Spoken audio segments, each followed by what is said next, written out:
You're listening to the Rosenfeld Review. I'm Lou Rosenfeld. My guest today is Emily Danielson, a UX researcher who is going to be speaking at a certain conference that's taking place June 6th through 8th called Design at Scale. Hello, Emily. Hi, how's it going? It's going great. Glad to have you on the show. I really wanted to talk with Emily because the name of her presentation at Design at Scale is like one of the best. And, we do a bunch of conferences. I've been doing this for a long time, but this one really stood out for me. It's this. I can lift a shovel, design skills and disaster response. And one of the things that's just so much fun is to think about design and its intersections with all kinds of areas that we haven't really intersected it with before. Like just earlier today, I was talking with Rachel Dekas, who's actually spoken at our conferences before, and she's been on the podcast, and we were really talking about her intersection of design and social work, which is fascinating. Now you're doing the intersection of design and disaster. Well, talk about that. How did you come to be an expert in that interesting intersection? Yeah, I feel like it's an expert because of experience, right? I live in the southern US and we are exposed to disasters constantly, right? There's always hurricanes, there's always tornadoes, there's always floods. Our power is always going out. And as a design professional, I'm watching these systems of response at play and thinking like, oh man, there's plenty of room for improvement here. And so it's sort of a natural intersection for me as I'm experiencing this and watching my community go through this. I'm pulling in resources that I have as a design professional to try and, make it a tiny bit less stressful for someone whose living room just got blown a block away, or there's got to be something we can do to just improve that experience. Well, I guess one question I have right away is someone who observed, let's say, a Katrina from afar is, I followed in the news and everything seemed to come down to FEMA and how FEMA was being managed or mismanaged during W's administration. And, that it seemed like it was all about what the federal government could or could not deliver, and what it should have been prepared to, and what it wasn't. Is that the kind of design that you're talking about? Like, are there designers at a place like FEMA, or are you talking about the response that designers can have through other channels? Well, I think it's both. I have less experience with that sort of big, huge, we're talking billions of dollars. Like this is sort of a machine with very big, very slow moving wheels. And let me tell you, the people on the ground who were interacting with FEMA, by and large, had a bad experience. It was confusing. Their website crashed all the time. I had an experience when I was in New Orleans in 2006, and I was checking out at the grocery store, right? And there's just like crazy long line. It's just like a mess. And nearly every cashier, I think like 6 of the 8 cashiers were on the phone. And at the time it was before Bluetooth was really a thing. And so everyone had their like phone in the crook of their neck, and every single cashier was on hold with FEMA. And you had to do it at work because you were on hold for 6 hours. And it's that type of experience where I'm like, they're on hold with FEMA because their house flooded and they're living in a trailer, but they haven't got the keys to the trailer. And so they're camping in a tent outside of the trailer that's in front of their flooded house. And they're on hold for 6 hours while they're at work bagging groceries to try. Like, this is terrible. There's got to be something that we can do to make this better. So what can we do? Well, I think at the FEMA level, I think there's lots of sort of expectations that I would have of folks who are executing this type of disaster relief. Obviously, Hurricane Katrina was an exceptional event.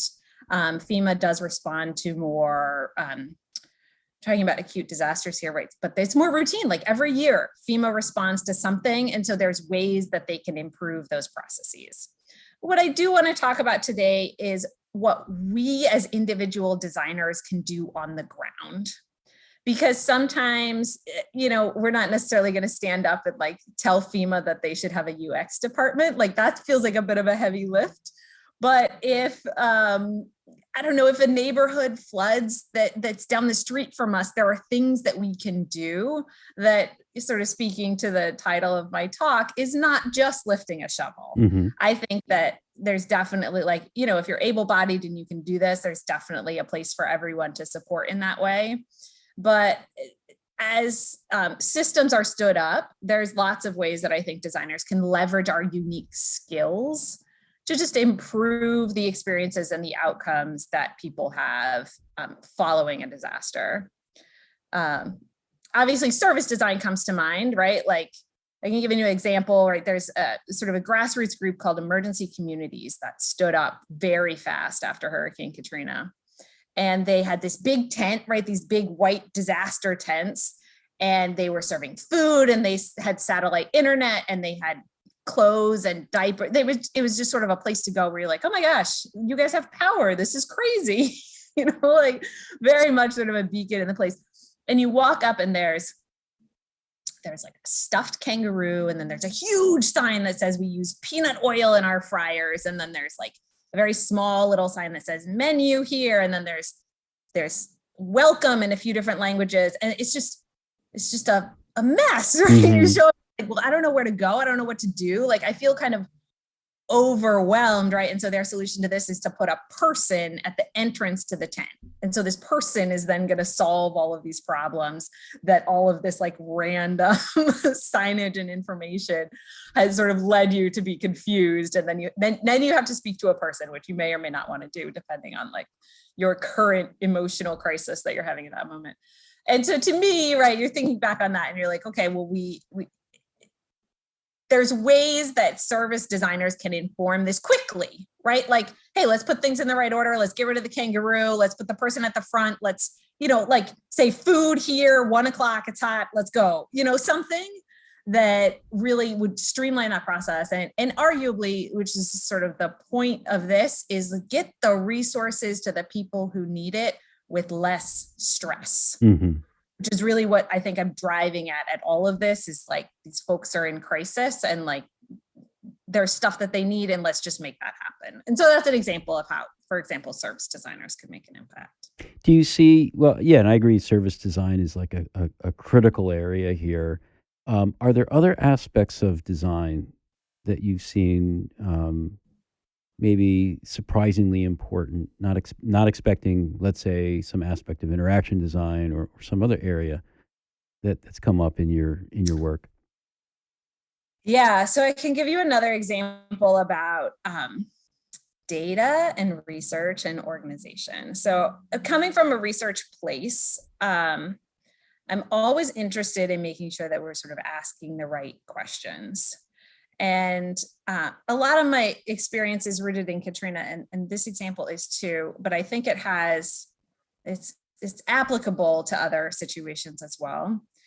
So when we initially sort of started the work that we were doing, and I did sort of physical labor for a year after Katrina, in addition to sort of leveraging some of these skills and building up systems. So what we were doing is we were basically gutting houses, right? We were using Mm-hmm. actual shovels and we were shoveling out people's clothes and toys and photo albums, and right, heartbreaking. And the process of folks getting in touch with us was largely word of mouth, leveraged through a lot of houses of worship. And so we were getting like some churches being like, hey, here are some old parishioners. Can you go and help them clean our house so that they don't get cited by the city, so that it doesn't get demolished, so that they can mold remediate, so that they can find maybe their wedding ring, which they dropped during evacuation, things like that. So we initially, it was a handful of us with a pickup truck, and we literally were scribbling this on like a napkin or like a piece of paper. We were just like throwing it. There was like cup holders full of pieces of paper of all of this stuff, right? Wow. And what we found is we were asking the wrong questions, right? We were asking for their address, and we were asking, like, okay, how deep was the water? Things like that. That wasn't what we needed to know, because ultimately, there's 200,000 houses that flooded, and there was a handful of us. And so as the demand grew, didn't really matter what the address was. What we needed to know is if that person was about to have their house be demolished by the city. If that person was, I don't know, like feeling really depressed, feeling suicidal, is their grandmother like freaking out about finding something, like there's some human component there that we weren't asking the right questions about, right? And so then it's not formal research, but it's participatory research where you're saying, no, this isn't right. We need to relook at the way that we're examining this data and these people. And so we develop, anyway, increasingly optimized forms. And the forms helped us triage better. And then the forms we started organizing. And at the time, Google Docs was the thing. And so we were leveraging that platform and we were putting in our data, and we named it the file because that's all we had was a file. and it really made a difference for us in terms of optimizing those services. And 5 years later, I got a call from the FBI, and the FBI said, we're speaking to a woman who a contractor billed the city of New Orleans to gut her house and clean it. But she insists that a nice group of young people did it for her, and she had your number saved in her phone, and she wouldn't shut up about it. And so, like, do you remember this house? And at the time I had cleaned like 400 houses, right? But this Google Doc still exists. We retained it. We had good data. It was well organized. It was put together, right? And so I showed it to these folks, and they were just sort of beside themselves, right? Because it was this long list of addresses, a couple hundred, like 400 or 500 houses. And they had the list of addresses that this contractor was billing FEMA for. And there was dozens of overlaps. And we had photos, and we had we remembered the people. We knew the names of the homeowners. We could tell them everything. And anyway, this organizing our data in this way contributed to this contractor settling and returning millions of dollars to the city of New Orleans. And if it hadn't been organized in that way, they would have gotten away with it. We would have had less money to put into our city and less resources for our people. Well, that's heroic. And it certainly warms this information architect's heart to hear that particular story. I know you've got some more stories. We're going to save them for after the break. You're listening to the Rosenfeld Review, and we are talking disaster with Emily Danielson. We'll be right back. Hey, it's Lou, and I want to put in a plug for a very special experience that Rosenfeld Media is putting on. It's the Design at Scale 2022 conference.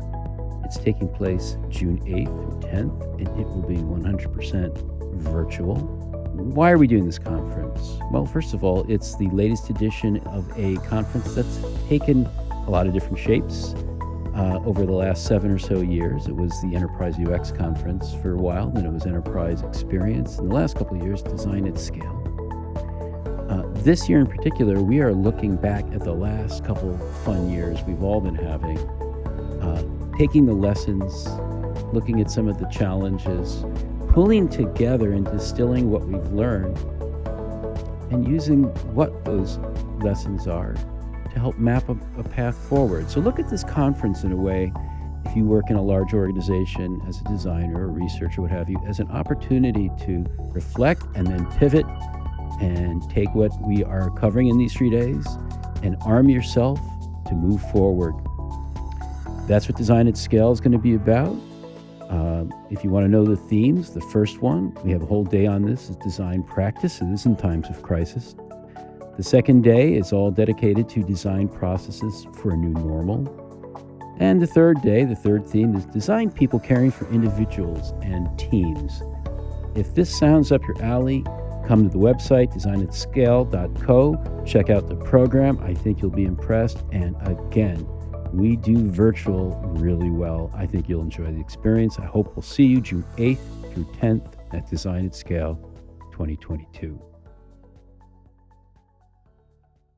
Welcome back to the Rosenfeld Review. We are talking with Emily Danielson, a UX researcher who is doing some amazing work at the intersection of design and disaster. And Emily, you talked about Katrina.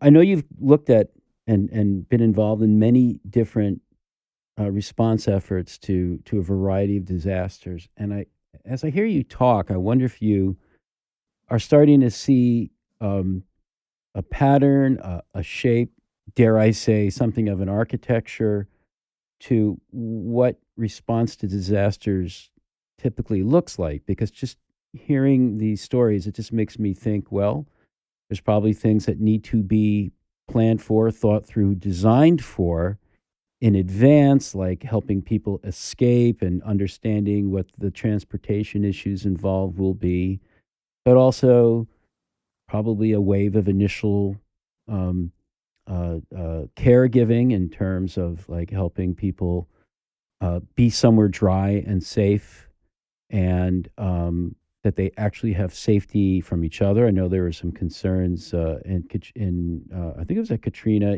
at the stadium in New Orleans, where a lot of people were staying, and there was apparently issues of personal safety. I also got to imagine sometimes it's the more mundane but still important stuff, like my house has been wiped out, and so has my whole neighborhood, including my pharmacy, and I'm on a important prescription medication. What do I do? So, like, all these things seem to be, I would imagine, some sort of pattern. I would think. Are you seeing something like that, and is that structure informing how you do your work? Absolutely. And there are people who know more about the sort of anatomy of disasters than I do, but I can sort of speak to the experience that I've seen. Um, so initially there's a period of preparation when nothing's happening. It's quiet. You're fine, your family's fine, and people don't use it. And so I definitely think that there's resources there that could be leveraged. We need to know what to do in advance, how to prepare, things like that. Some states will do tax-free holidays for hurricane supplies, but that's really sort of like, okay, well then what do we buy? Like, give us With what some money? guidance on that. Um, and then so that's sort of the preparation period. And then there's what I guess I'll call the warning period, right? This is when, like, we're watching low pressures in the Gulf. This is when we're watching like storms that could develop. This is when we're, paying attention to the utility company, like what's going to happen, but we have some sort of advance warning. And then there's that advance warning also builds in a time of decision making. And I think this is some of the most painful time for folks, because there's a huge vacuum of the information that we want, and it's not getting to us in the ways that is consumable. So a lot of people are staring at weather radar patterns, and we're all like, I don't know what I'm looking at. There's a blob going this. Like, how do we make these decisions, right? And so I think there's something around like decision support or architecture that help us just be better while we're waiting for government officials to dictate this. And of course, everyone has their own personal circumstances, right? Like elderly, disabled, kids, like there's all of these reasons why you might make a different decision than what the sort of top-down government decision would be. And then of course, there's a time of when we're talking about acute disasters, right? The disaster is happening, and that is really a period of survival. And I would argue that during this time, everyone just sit tight, right? This is not a time to design. This is not a time to optimize. This is a time to survive and move through it. And then there's the immediate aftermath, which is primarily the role of first responders, paramedics, fire, right? Getting people to a place where they have basic needs met. And then we sort of move into the layer of second responders. So I'm lumping first responders in with like utility companies and the guys with chainsaws that clear the streets from the trees and things like that. But then second responders are sort of folks that we're helping with the relief effort, and we're the ones that are kind of kicking it off, right? So I'll give you an example. The Deepwater Horizon oil spill, second responders was like the claim organization that stood up to like, okay, pay people's claims, pay this out, that type of thing. And I argue that designers have a role in that second responder place. So there's the immediate aftermath, the relief, and then we move into recovery. And recovery tends to be longer term, lots of opportunities for improvement, and really takes sort of an overarching approach to address people's like systemic needs. Relief is sort of like, do you need a bottle of water? Here's a blanket. And recovery is more like, okay, let's try and get your living room back from down the street and back attached to your house. Wow, you've just laid it out. And I mean, all those phases have different ways at different levels of intensity that people who are designers and researchers can help. What about those of us who are fortunate enough to be away from an acute disaster that's about to or in the middle of happening? Is there a way we can help remotely? Absolutely. I think that there's a role for people who are immediately there, and there's a role for people who are remote. So the most important thing during a disaster, and the most important thing arguably in preparation for a disaster, is community. You need to know your neighbors. You need to leverage your network. And I argue that as designers, we have a really exceptional network. You have contributed to this. LinkedIn has contributed to this. There's lots of ways that we can come together as designers quickly. And so it's leveraging those connections between the people who are on the ground and sort of have an idea that design could be helpful, but don't have internet access, and the people who are maybe in Chicago and are fine, but really care about it and really want to help. And so I want to talk a little bit about sort of the people on the ground and the importance of contextual work after disaster. And then I can sort of elaborate how that could be leveraged by someone who's not there. So I'll give you an example from the Deepwater Horizon oil spill. So I had worked in fisheries before the spill happened. And so I had a strong community of fishermen and small businesses in southern Louisiana, if you can imagine, further south from New Orleans. And through that process, when the oil spill happened, I was able to leverage that community and those folks immediately to sort of better understand the response. And through my professional network, secured some funding to try and assist folks with the claims process. So there's a claims company set up to try and compensate people for lost income as a result of the oil spill. And a lot of folks spend their days on boats and don't necessarily spend their days filling out paperwork and faxing things. That was a requirement. And so it was part of my role to sort of help support that. And our funder was pretty adamant, we need an app. Apps are the thing. Let's do it. It's 2010. Let's app our way out of this. And, I was a little novice at the time, maybe a little bit insecure. And so I was like, sure, let's build it and check it out at least. Right. So at least I had that sort of research stopgap. Should have done it first. Lesson learned. And so we sort of roughed up this thing. We wireframed it, got it sort of working a little bit. And I called a friend of mine. I was like, hey, I want to check this out. Like, do you have some time? And he's like, look, I'm really busy, but I'm working the disaster relief. So I'm going to be out, like checking out the environment, like shrimping, whatever. It wasn't like getting the oil off, but it was, out on the water. He was like, I'm leaving at 9:00. And I was like, 9:00 at night? Crazy? He's like, you can come, we'll do it then. So I drove out, got on the boat, helped him with the work for as long as need be. And then sort of 2:00 in the morning, there was a bit of a lull. And I was like, hey, you mind pulling up your phone?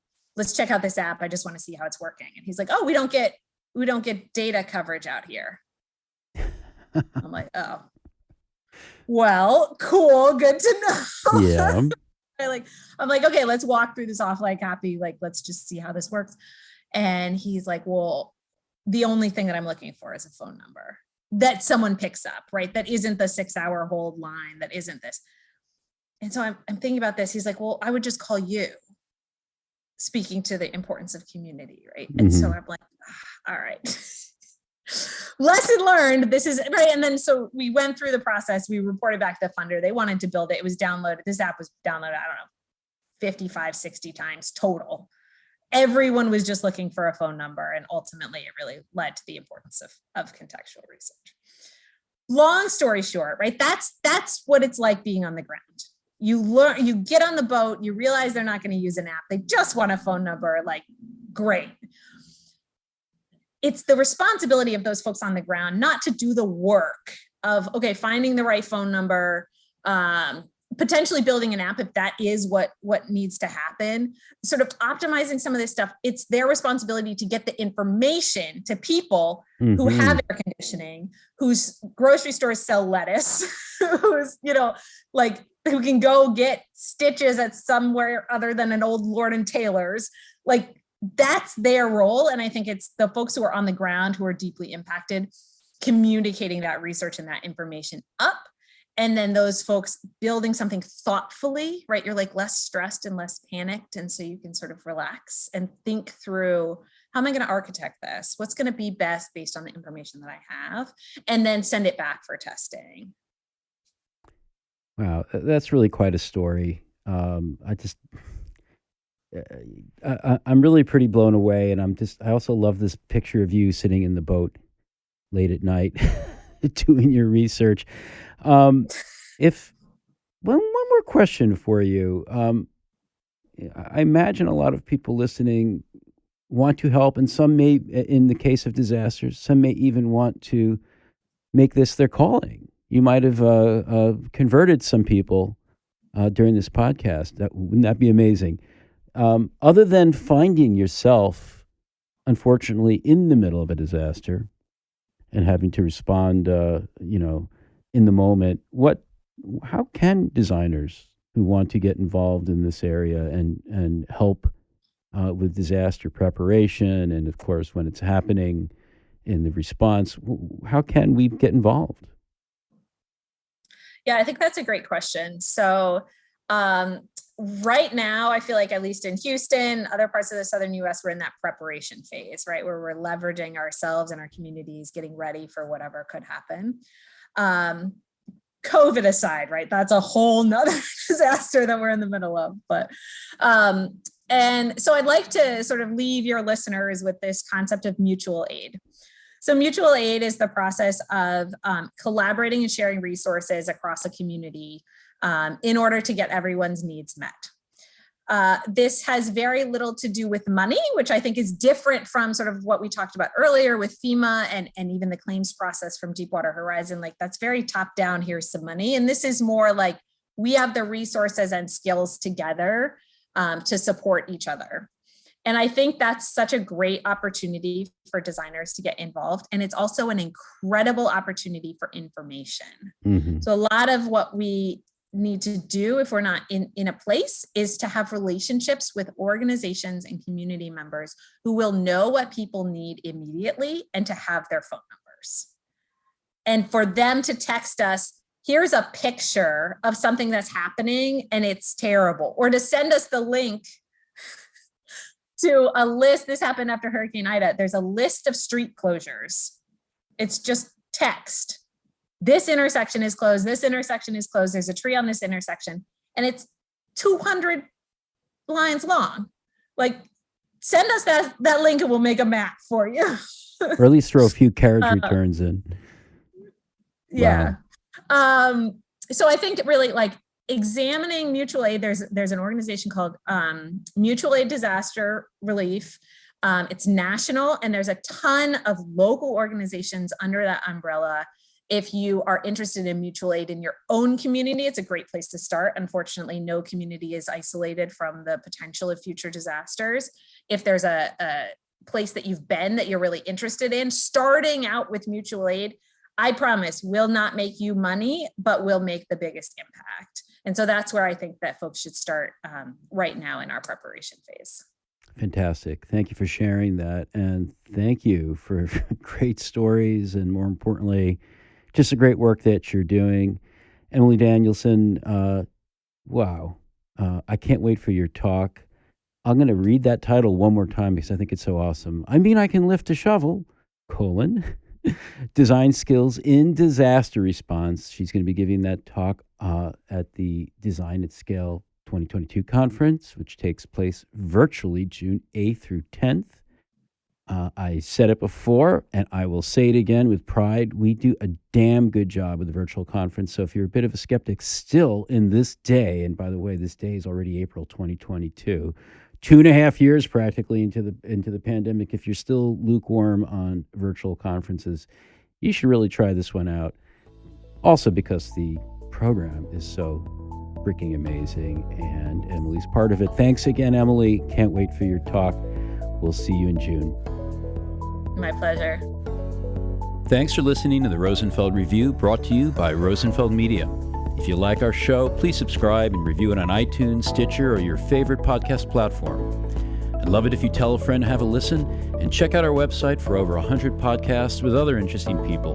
You'll find them all at rosenfeldreview.com.